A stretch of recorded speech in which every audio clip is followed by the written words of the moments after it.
Now, I wanted to welcome everyone to Gestalt Poetry Open Mic. Thank you all for being here. Really happy that you're here. It makes it really fun. And there's lots of food, lots of drinks, so we're cool. I wanted to read a couple poems, just two to begin and one at the end, if that's okay. I just brought through today. But you guys get to pick. The first one's called Human Linear. The second one is called Two Ideals. And the last one is called Grace M. Eaton and Belmont. It's fun. The last one first. Okay, let's do that. There we go. Okay. 1. The drive straight in is blocked off with wooden beams. You have to park in the glass on the street. On the way in, the toddlers light up when I smile at them. One reaches out to take my hand at the water fountain. My soul is brightened. I don't ever want him to let go, and the adult leading me leads me on to let go. The older children get close to me but don't always answer when I speak. The adults and I are different. We're warm and shy, working through our new society. She hears the helicopter, says she wonders who died. They're looking for somebody on that bridge, you know it. He says, "Did you hear about I gotta go," she said, but she stays. And he says, "Yeah, I heard." At first I didn't know what they were talking about because we all knew him as Peter Rabbit. "We can't make it to 30, he says. "That's what they say." We're all shaking our heads. When we talk politics, waiting for the others, she says, "Remember us?" And I say, "We're fighting for you out there." We do remember you. Do I do enough? He touches my arm on the way out, and I know it's good I came. Good, I'll be back again. I know. 2. How green it is, blocks away, how quiet and green. Romaine and organic olive oil and sale at Sunshine, and a Freedom First bumper sticker on a white truck means the freedom to carry guns. And that's about it. And on the way home, I see a whole white family out walking slow, with one in the stroller, one in white diapers, and that child's free hand is just as light as the others across town. But the adults so calm, walking and talking, driving by in my car, listening to us three. The white couple turns and looks at me. "Just another brother on lockdown," he sings, "and they're afraid of me. It's the beat. It's the beat." I do remember you sinking into this green, into this pulse. Don't do enough.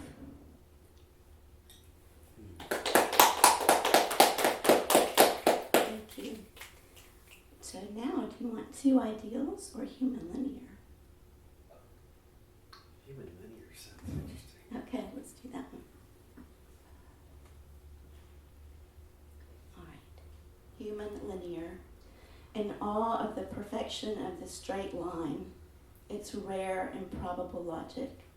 More like a beeline in the flowering trumpet vine follows a dance the last bee left along a trail of other flowerings. Follows with joy diversions, wins and chance encounters with other bees. She wakes every day with her head full of curls and a dog named Pedrito, who she saved, who makes her laugh at 73, her bright mind still accumulating tidbits of fact, and I wonder that a million bees are not at her door every morning. These other lines are pure force that disintegrate in complications that cost other people's lives. Another skunk died today for your sins. Another spread its scent in your name, but it will never match the rot of your intent.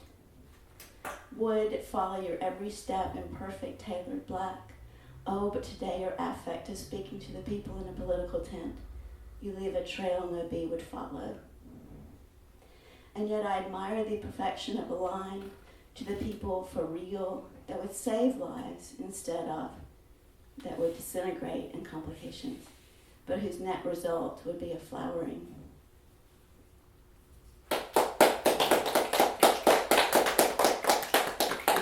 Thank you. Well, first up we have Magnolia Lee.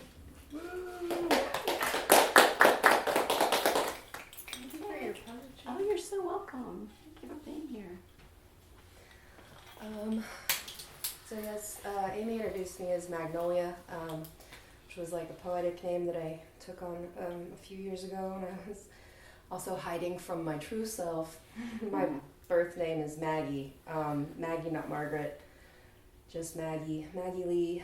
So I want to read a couple of poems from this collection that I'm putting together from when I first started writing several years ago, and what I realized that I was writing was poetry. And I've started to accumulate those poems, and to me that they tell a story. So I'm going to pick a few of those and then read something a little bit newer also. So thank you guys for listening.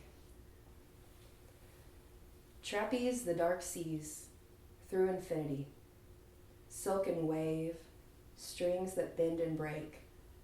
When they fade, ghosts and their symbols stay, to remind us where travelers tried and died to carve a path between stars.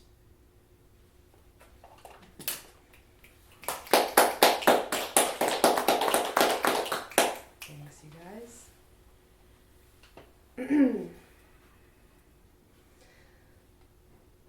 Alright. How does love look at you? Entered through 100,000 windows in 100,000 painted rooms, each illuminated by a different view. Colors light up walls, elementary and abstraction, and too blazingly brilliant to articulate.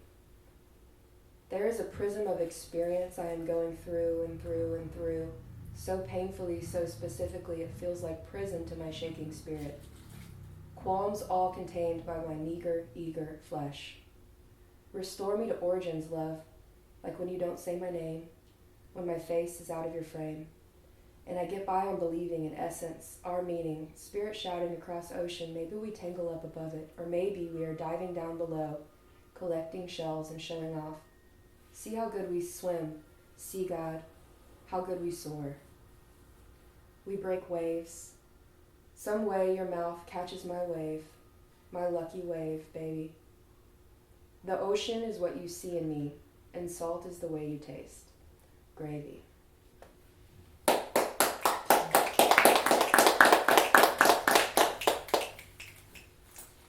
Alright. And this is one I wrote the other night, maybe yesterday morning actually. My hallelujah is an empty church, except for me, the blood stain on the floor, and a little yellow bird that flew from the choir to check my pulse. This is what praise is left. Breath. What is defiance? What is strength? Just a spirit returning to a body abandoned like a house fire. All my bruises, all these contusions that I feel in my veins, passageways like tracking truth, broken over and over, still beating, to the tips of existence, from source, so we go. Sewing what we can't know right into the daylight. Dreams like dark spies, with thread like bright eyes.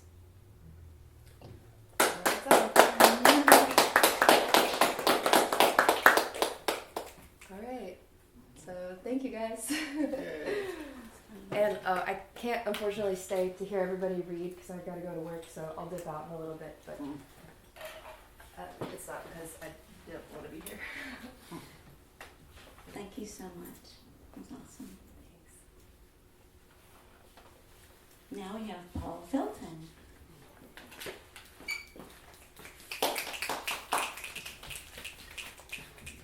Test 1, 2.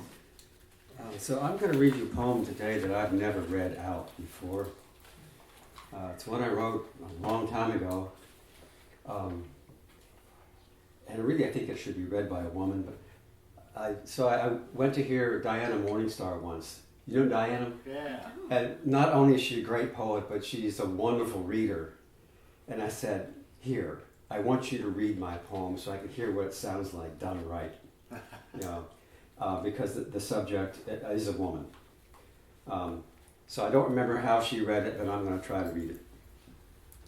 It's called The Way She Looks at It. Feisty little red-haired waif, playful Lolita-like tramp, bats her translucent orange eyelashes as she tiptoe sachets her way across hot blacktop barefoot, flashing her sassy wide grin, jaw thrust provocatively forward, tongue arched seductively behind her straight and confident teeth, pumping her arms in mock gingerliness to convey firm and irresistible intention. Her lilting nasal squeal descends into rapid-fire syllables, flicked off her tongue like so many air puffs. Boy, what you doing over here tonight? I thought she was going to head out yesterday. Give me a cigarette, babe. Don't your black ass look good in that hat?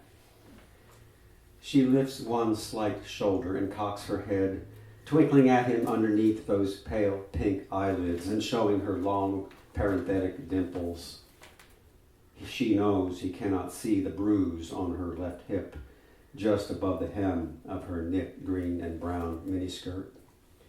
She slips her arm around his waist and lifts a black-bottomed foot to scratch a mosquito bite on her calf, tottering a bit and giggling as she regains her footing and takes the cigarette he has lit for her and draws it to her glossy sienna lips. He is as calm as she is animated and quietly accepts the truth she hides with her mercurial cuteness. I'll be right back, T-baby. Gotta take care of business, she says, and gives him a peck, brushing her wispy golden corn silk back over her ear, then adjusts her skirt, repositioning the thin black strap of her small leather bag, and heads down the breezeway toward her room, beckoning with daintily crooked index finger to the man uncertainly leaning up against the wall. How, she wonders, did I get here? From my small hometown, hundreds of hills from here, my big town in a little county, with my mom and sister and on the girls at school, to this give-a-shit city with its players and snipers, the candymen and the blue light bullies, the spur-of-the-moment hustle on the street, the guessing game I am about to play again. The excitement, the speed, the fear, the half-expected fist, the unexpected gun, the escapes, the scratches and bruises, telltale traces of close calls that mar my creamy skin, so out of place on my petite frame, my smooth tummy and tiny breasts. The partying, the rush, the puking, the grief over gunned down comrades and slashed sisters, and now my man in jail just days after I get out. How did I manage to get here? He shuffles towards her, checking furtively over his shoulder, gratefully slipping across a threshold after her.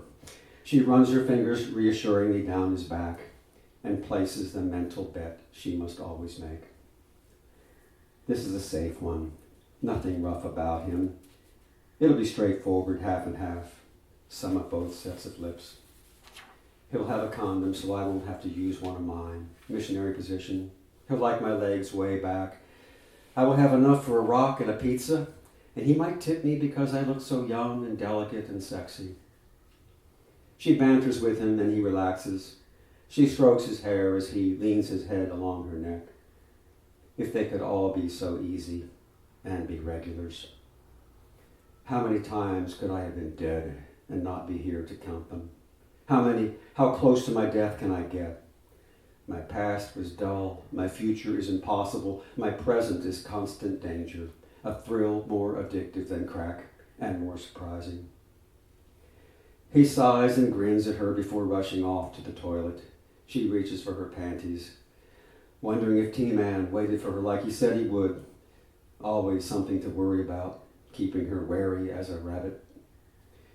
Yes, I'm either wired or tired, but hey, I just made more money than all those girls back home will make their whole shift, and I'm free to go. I'm country with a twang, pretty and young, very desirable, but I'm not helpless, not a weak little girl with my crappy schooling and down-home raising. No, I am powerful, got more balls than a NASCAR driver, more courage than any soldier, let alone these chicken shit cops with their big cars, their radios, and their guns. I can make it no matter what. No matter what those jerks back home said in front of my friends or what my uncle told me in secret. I got self-respect. He doesn't tip her, but at least she is right about him not being mean. Look for me again, she whispers to him as she cautiously escorts into the door. She thinks about Jojo lying in the street, his homies running from the scene as his blood runs from his chest. He relaxed a bit too soon. She thinks of her man, safely locked up, gaining those jail pounds while she is out losing hers. She can see T-Man across the lot and waves her fingers at him through the narrow opening before she closes the door completely. Party tonight, she thinks, rubbing her thighs quickly. The bruise was not hurting all that much now.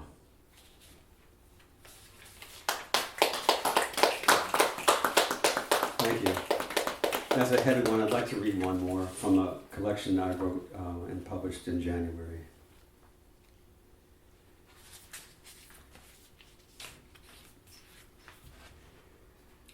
It's called Meet Me Tonight at the Parthenon. Meet me tonight on the west end of the Parthenon, as the red-violet sun sets and the wind dies down, and flocks of starlings rush above the columns where nighthawks used to soar and dip at dusk, looking for flying insects in the remains of the heat. We will remember that walk we took after dinner in the twilight, the phalanx of columns on the long side, backlit, blood-red from floodlights, as you asked if I was curious about the man you were leaving me for. Life has twisted us several times since that turning, which you wanted and I didn't. And that one seems less significant than either of us thought it was at the time. We went our separate ways, or so we thought, when we believed things can be cleanly broken as if they hadn't happened. What has passed now far exceeds what we could envision then. We will recognize each other approaching, familiar gates, carrying the weight of years' worth of strivings and unexpected disappointments.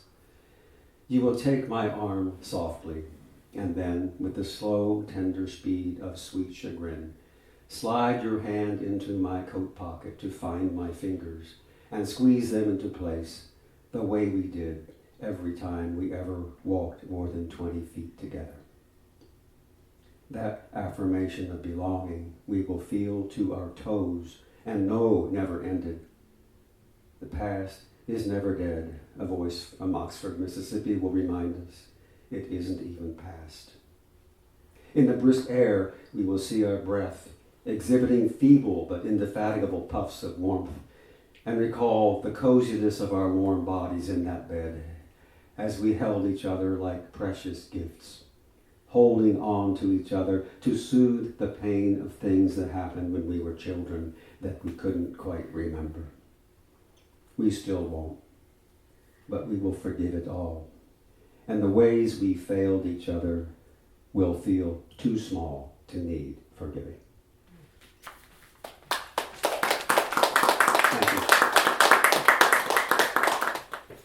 We have Henry L. Jones. Thank you so much.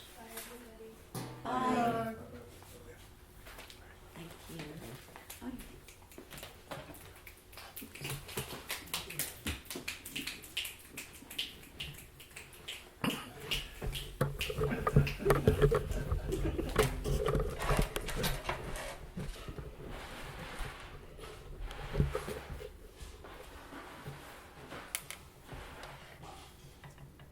Hey everybody, got a couple of poems I want to share with you, and some of them new, and then about three short ones. This poem is titled Into You. Engaged and bonded between each other. We linger for hours just looking into each other's eyes, awaiting something perhaps sudden to happen and surprise us. We are covered with the symbols of the past, giving clues of who we were. Now bookmark for references to bring back those places and feelings instead of the stairs. Open the doors where lies and truth swim together in a world of vision, but no one, yes, no one, can see what is pure in the whites. Instead, the pupils lure us to keep looking for that meaning of who we are and what we are, beyond these symbols etched in our flesh as hidden walls which have lost their way, their meanings, but we just watch and wait to explain each other enough to fall in love with each other. We look, we see, and enjoy being lost again and again and again.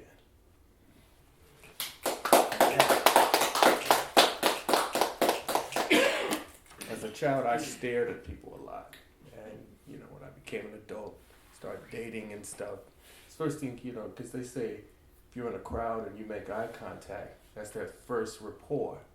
And like my sister and other people said, well, women won't look at you because that means you're trying to flirt from a distance. So, and I was like, what? I'm just staring at people. I might see something on someone's face, But that poem was kind of stemmed from that whole thing of just being fascinated with someone and that exchange. Have you ever felt that?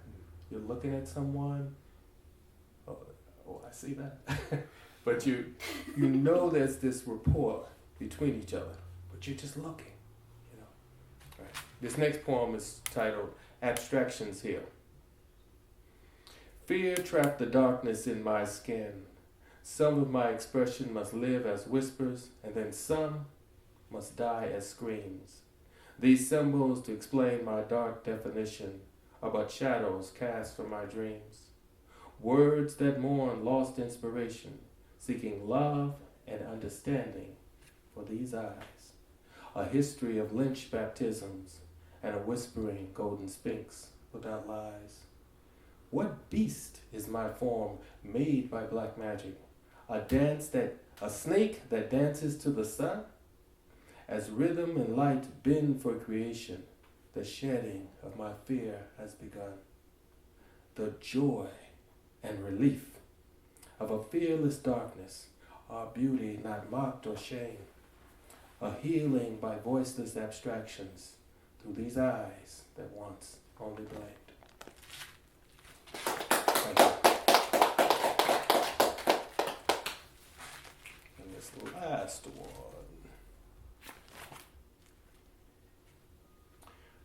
is titled Offer Me. My mouth hungers for the delicious offerings and taste of the field. My taste buds scramble about on the surface of my tongue, awaiting the sweetness of the food while becoming excited and remembering the last honey tasting fruit in my mouth. My teeth patiently just stare and wait, knowing they must do what? Most of the work, of course, of smashing and grinding each piece until the throat opens for the passage and allows the mouth to sing of how wonderful this fruit is. Thank you. Yeah, that was a weird one. A poem about eating. That was great. It was good. That was great. Thank you. Great. Next up, we have the extraordinary Landry Butler. I'm going to introduce him. He's also a dear friend. He's a visual artist, a musician, and a poet. And more. He'll tell you. Landry Butler is an American artist best known for his visual art, spoken word, and music, which have been favorably compared to that of Jan Deck, Laurie Anderson, Dr. Eugene Chadbourne, and They Might Be Giants. A keen observer of life, Butler's genre-crossing work deals with themes of change, personal growth, and self-actualization in a society that encourages alienation, fear, and self-consumption. He's a founding member and master wordsmith with the underground art music collective Inglewood Social Club, and there are CDs on the table in there. In the award-winning film Fog, Diary of a Sociopath in 2017, he played the role of Dr. Abraham Prince. And his website is landrybutler.com. Welcome, Landry. Yay. Thank you. Thanks for coming out. Always fun to be around cool people, sharing cool poetry. Amy, you're awesome. Rob, you're awesome. You guys are awesome. You guys are awesome. Yes. So, this is a piece called Coinage. I was on the internet the other day, and I fell down a deep, dark hole with all sorts of things that I had no idea existed. All kinds of men's and women's and people of all types doing all sorts of things in front of cameras for free. F-R-E-E. How in the hell does that happen? To be fair, the models, the actor people, or whatever they call themselves, they did get paid in some sort of coinage, some sort of means of exchange. I think a few people even made a living from it. But just the fact that there were so many channels dedicated to this glorious display of exhibitionism, the voyeurs, they love it because they have plenty to watch. The internet is everywhere. It's everywhere you want to be and everywhere you don't. You gotta love that internet. Can I get a what for Al Gore? Woo! Oh, it's the internet. The World Wide Motherfucking Web. It's made of people, and it's coming to get your brain. It's coming to get your brain. Sweet baby brains are the best brains of all. That's what they're coming for. Woo. Yes.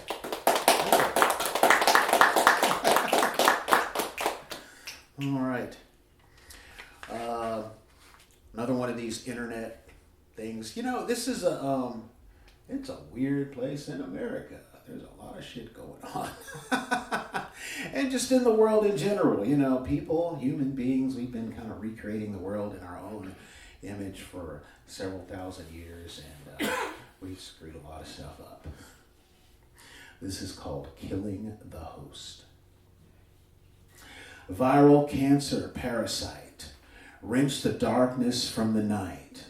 We are human, we are death. Kill the host and eat what's left. Endless growth of GDP, none for you and all for me. I'll sell you the air you breathe, and when you die, I won't grieve. We are killing the host, killing the host, killing the host. We are killing the host, killing the host. Killing the host. We are killing the host, killing the host, watching it die. Humanity is metastasis. Climate change is just the latest. Greed is our malignancy. Suck this oligopoly. You want love and you want bread. Who put these ideas in your head? Conquest is the only goal when I take your life to feed my soul. In the end, when life is gone, it won't matter right or wrong. We'll tell you what you want to hear. Our propaganda is most sincere. And by the time you realize that we are the darkness and not the light, my friend, it will be much too late. Your ascent has sealed your fate. Killing the host, killing the host, killing the host. And you are the host.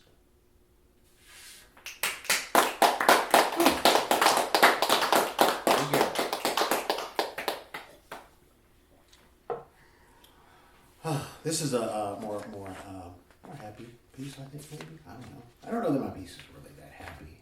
I don't know. It's just what I do. This is called Elves, and this is about one time it was a lazy weekend afternoon, and I'm napping in my favorite chair, and I sensed that I was not alone. Somebody else was there. I open my eyes and I find people smiling and waving at me. They said, I think you know who we are. We're the elves in the machine. Elves in the machine, elves in the machine. I can tell you, I've seen elves in the machine. They were really happy to see me, or really happy that I could see them. having returned from my long journey, having died and lived again. The queen stood by my side with her hand upon my shoulder. A gathering of ancients. Must be I'm getting older. Elves in the machine. Elves in the machine. I can tell you I've seen elves in the machine. And the elves say, round, round, get around. We get around. Get around all over town. So level and square your geometry. Get up for the downstroke. You know you'll never be sitting all alone. The elves are always watching, and they do their little dance.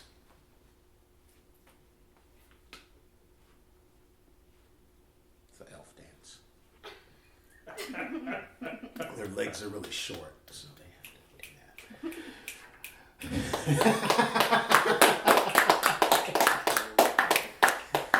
that. Ooh. All right, one more.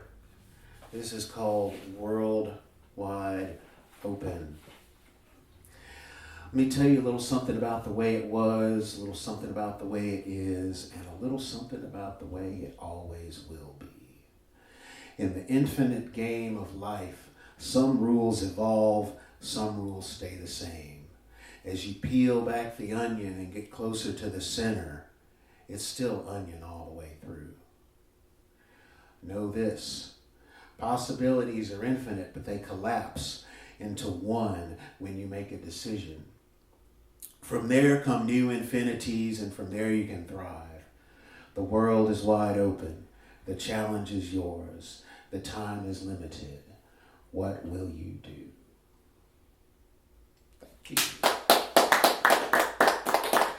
And that last one is also in the book that is part of this whole series that celebrates Nashville poets and Amy's project to bring us all together and share our work. Thank you.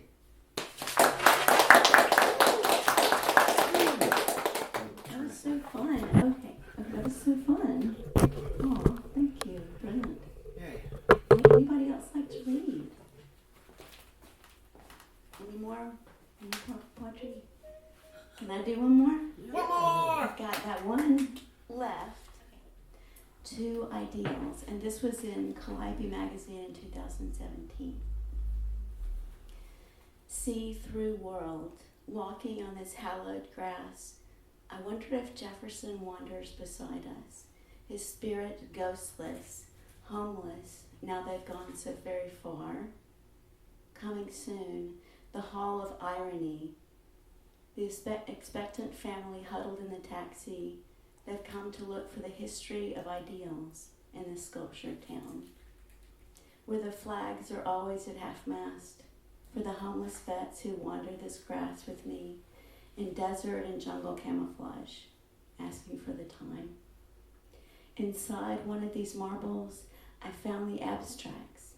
Jackson Pollock found one face out of two lovers, splattered and twined on black and peach.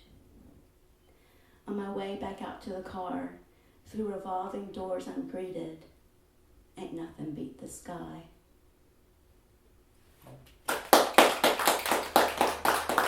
Thank you all so much. There's cheese and crackers and grapes and cookies and drinks. Yeah. I'd love if you could stay and help Notch for a little while. It'd be great to have you. Thank you all so much for being here. Thank you, Landry. Yay. Thank you, Paul. Thank you, Maggie. Thanks for having us. Oh, you're welcome. Yeah. Thank you. Glad you were here.